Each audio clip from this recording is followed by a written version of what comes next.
after I'd signed with EMI, I got a representative from Tamla Motown. They wanted to sign me. I would have been the first white boy on a black label. Yeah. Imagine that.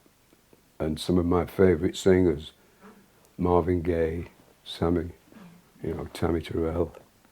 Oh boy, the Miracles, all that.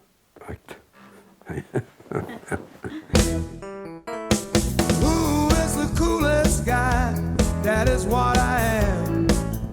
Well, I was a happy kid in Darnold because after the war ended, I went to the local schools, obviously, and I got through I got a pass for a grammar school, and but my mum and dad were always encouraging me.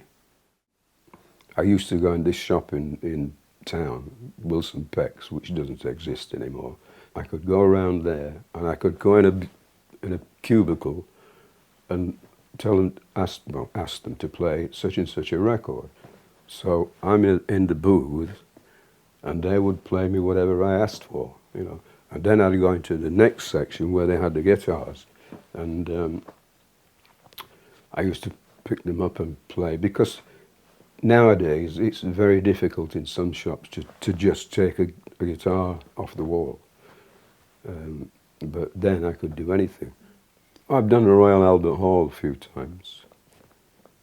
First time I played there was with Smokey Robinson and the Miracles, one of the biggest bands in the world. Oh boy, that was great.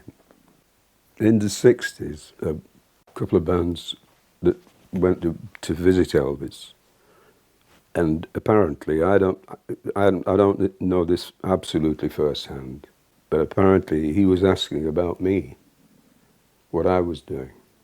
And to actually know that he was asking about me, and people told me this, people who'd met him, and I missed an opportunity. I could have forced one certain singer to go over there, and he would have taken me. He would have had to do, because whenever he did any solo gigs with an orchestra or anything, he needed a musical director.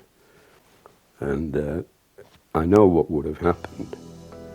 Elvis would have asked me to play. I know that. And I would have done.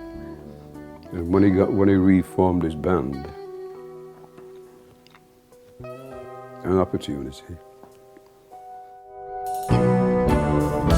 He was born a poor boy in a little country town. When Elvis died, all these sick tribute songs were written. How they loved Elvis so much and all that. And I thought, balmy, I'm going to write a song that doesn't even mention his name.